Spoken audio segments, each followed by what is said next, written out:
36 kuuma mbeere ya muhuro guku ni kaunti ya Embu na maria mari matuura-ini maria mahatiririku na njira nene ni ngaragu ni magitanyitwo ko makigunika na mubango wa Irio kuuma kuri kambuni ya uthondeki wa thitima guku bururi-ini ya Kengen. Akiaria hindi ya uruguria wa tabarira ino cukuru-ini wa Muthingi wa macang'a abitha wa maundu megii muingi kambuni-ini ino ya Kengen wikaine ta Kuoni augitete matacukiti kinya riri kurumirira ngaragu nene gukorwo ikihatika muingi oro ndumwe na gukorwo igithararia mathomo na uyu.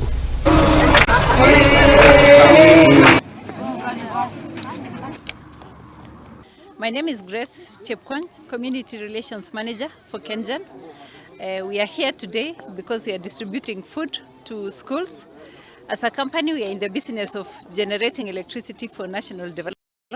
But while doing that, we'd also like to make an impact among the communities in which we operate. We use corporate social responsibility to make a difference in these communities. No, it's a good gesture. So once again, we feel we are part of the community, and that's why we are having this occasion. And I'm happy our local leaders, they are with us to support us. Focus areas are education, environment, and water. As a company, we realize that in the recent past, we've had the country has experienced prolonged dry periods, and some communities have suffered due to lack of food, and school children have been specifically affected.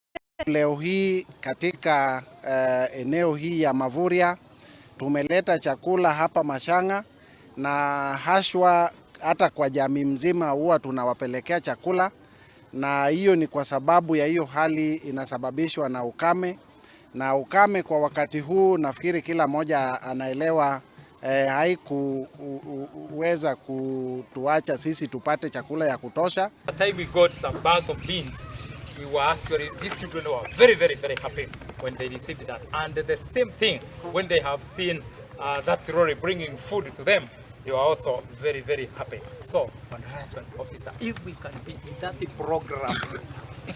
program whereby we can be getting food, where else other schools are getting permanently, the better.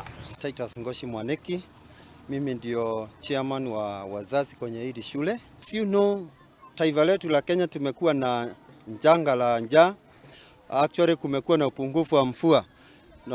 We had some absence in this school. Kuna watoto maybe hawakupata sapa, wanakosa kuhudhuria shule. So this time round vile tumepata ile chakula, we are very much sure that our pupils and students wa JSS wataweza kuhudhuria vizuri. Thank you.